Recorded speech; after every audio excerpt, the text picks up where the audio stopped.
Welcome to my channel. இப்போ நம்ம யாரை பற்றி பேச போகிறோன்னா, ஒரு யூடியூப் ஏமாற்று திருடனையுமே ஒரு யூடியூப் பொய்காரியுமே பற்றி பேச போகிறோம். இது நான் இப்படி பேசும்போது என் மேலே யார் வேணால் நடவடிக்கை எடுக்கலாம். நான் உண்மையை தான் பேசுகிறேன், என்கிட்ட ஆதாரம் இருக்குது.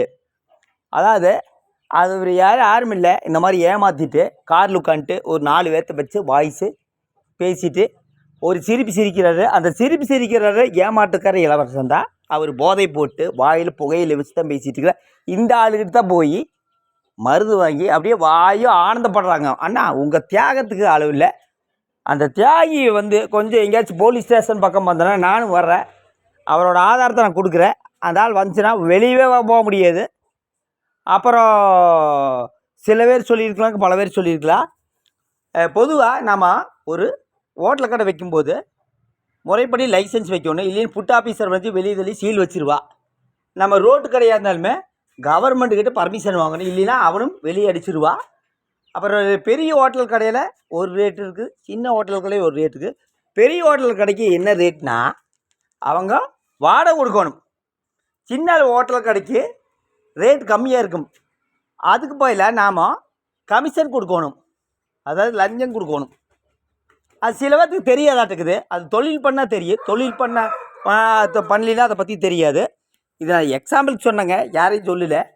ஆனால் இந்த மாதிரி ஒரு ஏமாற்றுக்காரிங்கிறது அந்த காயத்ரி அம்மையர், அது திருட்டு மயில் தான் அந்த அம்மாவுக்கு பேர். நாங்கள் குடும்பத்தோடு ஒரே வீடியோவில் பல குடும்பத்தை காப்பாற்றிருக்கேன் அப்படின்னாங்க. எந்த குடும்பத்தில் இல்லை, ஒரு அக்கா நேற்று தெளிவாக சொல்லிடுச்சு. என்னன்னா, நான் இந்த ஆளுக்கிட்ட ஃபஸ்ட்டு 4000 கொடுத்தேன், மறுபடியும் 1600 வாங்கினா. சரி 1600 1200 3200வானாலுமே 2200 எங்களை ஏமாற்றி இருக்குது அப்படிங்கிறது. அப்புறம் இளவரசர் ஏன் அந்த பணத்தை திருப்பி கொடுத்தாங்க? இவர் தான் நியாயமானவராச்சே, இவர் தான் நீதி நேர்மை பண்ணுறவராச்சே, எதுக்காக அந்த பணத்தை திருப்பி கொடுக்கணும்? சரி, எந்த இடத்துலையாவது அந்த மருந்தோட விலை சொல்லியிருக்கிறாரா, அந்த டாக்டரோட இதை சொல்லியிருக்கிறாரா, இல்லை இந்த மருந்து எங்கே தான் கிடைக்குன்னு சொல்லிக்கிறேன். இளவரசன் இன்னொரு பித்தலாட்டம் பண்ணிக்கிறேன். இந்த மருந்து முழுவதும் அந்த ஹாஸ்பிட்டலில் வாங்கவில்லை, ஆன்லைனில் வாங்கிட்டு வீட்டில் உட்காந்துட்டு மக்களையுமே ஏமாற்றிட்டு இருக்கிறாங்க. ஏமாத்துறனால தான் கணவன் மனைவி கூட்டு மோசடி. அதாவது ஹோட்டலில் சாப்பிட்டா அது ஒரு ரேட்டு இது ஒரு ரேட்டுனா, ஹோட்டலும் மருந்து ஒன்றா. இலவசம் உண்மையான ஆம்பளையாக இருந்தால் அந்த ஸ்டேட்மெண்ட்டை வெளியிட சொல்லுங்கள். யாராருக்கிட்ட எவ்வளோ பணம் வாங்கிக்கிற ஸ்டேட்மெண்ட்டு வெளியிட சொல்லுங்கள். 2 நாளாக போதை போட்டு தான் சுற்றிட்டு இருக்காது. காலையில் வாக்கிங் போகிறதே எந்திரிப்பாங்க, காரில் உட்காந்துட்டு காலையில் 5:30 மணிக்கு உட்காந்துட்டு ஓவராக பண்ணாதீங்க அப்படின்ட்டு ஒரு வீடியோ போட்டுருப்பார். மூஞ்சி பாருங்கள்.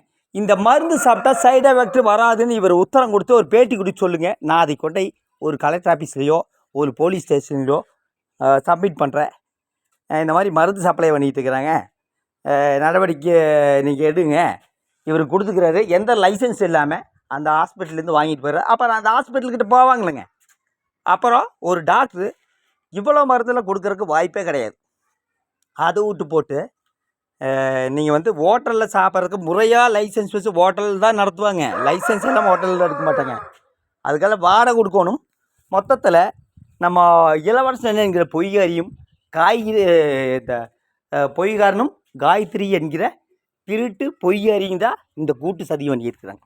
நிறைய பேர்த்தையே ஏமாற்றிருக்கிறாங்க. 6000 வாங்கியிருக்கிறாங்க, ஆட்டோக்காரங்க 2800 வாங்கி. இதெல்லாம் நியாயப்படுத்த யாருக்காக நியாயப்படுத்துகிறாங்க எனக்கு தெரியல. ஆனால் இந்த மாதிரி ஒரு ஏமாற்று மோசடி தம்பதிகளை எங்கேயுமே பார்க்க முடியாது. அடுத்த கட்டத்துக்கு பார்த்தீங்கன்னா, இவங்க அம்மா எல்லாத்துக்கும் அட்வைஸ் பண்ணுங்க. அங்கே ஏமாத்துறாங்க, இங்கே ஏமாத்துறாங்க. என் பையன் எத்தனையோ பேர்த்தை ஏமாற்றிருக்கிறா. எந்த இடத்துலையுமே அவங்க பையனுக்கு அட்வைஸும் பண்ணல, வீடியோ போட மாட்டாங்க. நான் எங்கே வேணால் போடுறேங்க, எங்கே வேணால் நான் வர்றேன். சத்தியமாக ஆண் ஹாஸ்பிட்டல் நான் வர்றேங்க. எங்கூட இலவசனை வர சொல்லுங்கள். ஒரு மீடியாக்காரனை வர சொல்கிறேன், ஒரு லாயரையும் வர சொல்கிறேன். உண்மை தன்னை என்னென்னு நான் அப்போவே லைவ் வீடியோவை போடுறேன். இலவசம் ஒரு ஆம்பளையாக தான் வர சொல்லுங்கள். இலவசம் ஒரு கிராணி உள்ள ஆம்பளையாக இருந்தால் அவன் ஸ்டேட்மெண்ட் எடுத்துகிட்டு வர சொல்லுங்கள். 6 மாதம் ஸ்டேட்மெண்ட் எடுத்துகிட்டு வர சொல்லுங்கள். உட்காந்துட்டு 4 பேர் சொன்னாங்களாம்மா, அவரே சந்தோஷமாக இருக்குதாம்மா. புல் போதை போட்டு வாயில் புகையில் வச்சுட்டு பேசி இளவரசன் எந்த காலத்திலும் போதை நிறுத்தக்கூடிய ஆள் கிடையாதுங்க. எந்த யூடியூபருங்க ஓப்பன் பண்ணி இந்த மருந்து சேல்ஸ் பண்ணிட்டு இருக்கிறாங்க. ஒரு வீடியோவில் நாங்கள் பல குடும்பத்தை காப்பாற்றிக்கிறேன்ட்டு ஃபேமிலியாக வீடியோ போட்டுச்சு. அதைத்தான் நான் சொல்கிறேன். அந்த அக்கா வாய்ஸ் ஓப்பன் பண்ணி வாய்ஸ் பேசியிருக்குது. இவர் திருப்பி இப்போ ரிட்டன் கொடுக்கும்போது அவங்க வயசு மரியாதை இல்லாமல் திட்டியிருக்கிறாரு, திட்டியிருக்கிறாரு. அப்புறம் 2500 ஒரு காசு அப்படின்னு அங்கலாப்படுறீங்களா? 2500 உழைச்சி சம்பாதிங்க. கணவன் மனைவி கூட்டு சதி மோசடி பண்ணி இன்றைக்கி வந்து மக்களை ஏமாற்றிட்டு அந்த பணத்தில் அந்த பாவப்பட்ட மக்கள்கிட்ட பணத்தை ஏமாற்றி திங்கிற ஒரு மோசடி தம்பதிகள். அப்புறம் ஒண்டி முனியும் கோயிலில் போய் வந்து தேங்காய் உடைப்பாங்க பாவம் பண்ணி போட்டு. இல்லைன்னா அவங்க குழந்த மேலே சத்தியம் பண்ண சொல்லுங்கள், ஏமாற்றி வருமானம் பார்க்கலின்ட்டு 2 பேருமே. இன்றைக்கி ஒன்றும் தெரியாதாரு தங்க மயில் தகர மயில். தங்க மயில் எல்லாம் கிடையாது, திருட்டு மயில். இந்த பொய்கார 2 நாளாக போதை பொறுத்த சுற்றிட்டு இருக்கிறாரு. ஆனால் இதுலேருந்து எந்த இடத்துல இளவரசை தப்ப முடியாது. நானா இளவரசனா ஒரு கை பார்க்கத்தான் போகிறேன். நீ மித்தாள் மாதிரி என்னெல்லாம் நினச்சிக்காதீங்க. என்னோடய கேட்டகரி வேறு ரகம். இளவரசனை ஒரு காலத்துலேயுமே நான் வந்து விடமாட்டேன். இந்த ஏமாற்றிய பணம் கண்டிப்பாக இலவசம் பதில் சொல்லித்தாகணும். இளவரசம் மேலே ஆல்ரெடி ஒரு வழக்கு இருக்குது. என்ன வழக்குன்னா வாகன விபத்து வழக்கு. அதை பற்றி எந்த இடத்துலையும் சொல்ல மாட்டேன். இளவரச காயத்ரியுமே இருக்குது. 2வது மனைவி தான். முதல் மனைவி அது வேறொரு விஷயம். அது ஆல்ரெடி நிறைய வீடியோவில் நான் சொல்லியாச்சு. அதனால் இலவசனை பற்றி நீங்கள் சொல்லணுன்னா பெருமானூரில் போய் கேட்டு பாருங்கள். இலவசம் சாதாரண பட்டால் மட்டும் நீங்கள் நினச்சதுக்கு இலவசம் ஏமாத்திற்கு கை வந்த கடை. இன்றைக்கி யார் நியாயப்படுத்துறதுக்காக இந்த ஆள் வந்து வாய்ஸ் வச்சு பேசுகிறாங்க எனக்கு தெரியல. ஒரு அக்கா தெளிவாக சொல்லியிருக்குது 2500 நீங்கள் எதுக்குங்க திருப்பி கொடுத்தீங்க? நீங்கள் பண்ணுறது தப்பு தாங்க, லைசன்ஸே இல்லை. அப்புறம் ஆன்லைனில் வேணால் இந்த ஆள் என்ன சொல்லிக்கிறது, ஆன்லைனில் வேணால் வந்து எப்படியெல்லாம் யூஸ் பண்ணோன்னு தெரியுமா அப்படிங்கிறது. சைடு எஃபெக்ட் வராதுன்னா இந்த மருந்தோட பேர் சுரானா சுராரி. உள்ளே போய் பார்த்தீங்கன்னா நச்சுத்தன்மை எடுக்கும். எந்த இடத்துலையும் குடி நிறுத்தாது அப்படின்னு சொல்லியிருக்குது. இந்த ஆளை நான் விட போகிறதில்ல. இந்த ஆள் வந்து வாய்ஸ் வச்சு பேசி எல்லாத்தையும் ஏமாற்ற பார்க்குறாரு. இவன் வாங்கின மோசடி பணம் கொஞ்சம் நஞ்சம் கிடையாது. எக்ஸாம்பிளுக்கு ஈமு கோழி மோசடியில் என்ன தண்டனை கிடச்சிருங்க எல்லாருக்குமே தெரியும். போய் அதனோட செய்தி ஃபர்ஸ்ட்டு படித்து பார்க்க சொல்லுங்கள். அதை விட்டு போட்டு நீங்கள் வந்து ஒரு ஹோட்டல் கடை வச்சிங்கன்னா ரேட்டு ஃபிக்ஸ் பண்ணுவாங்க. எப்படின்னா அதாவது வாடகை கொடுக்கணுங்க.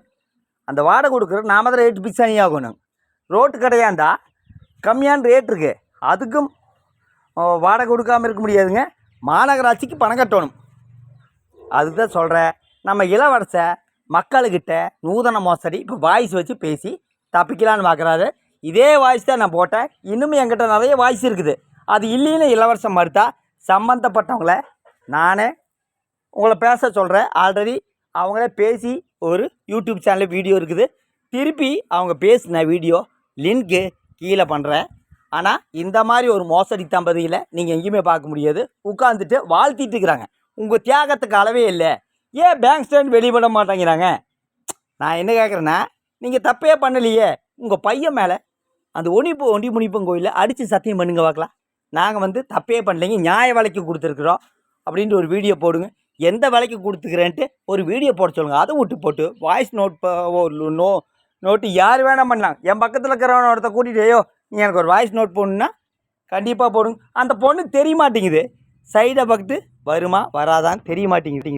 அதாவது நேற்று ஒரு பொண்ணு அழுதுட்டு சொல்லுது, என் கணவர் எங்கேயாச்சும் வெளியில் போய்க்கிறாருங்க, அவன் வரக்குள்ளே நான் ஒழிச்சு வைக்கணுங்க, நான் கலக்கி கொடுக்கணும் அப்படிங்கிறது. அதை கலக்கி கொடுத்து கையோ காலம் போச்சு என்ன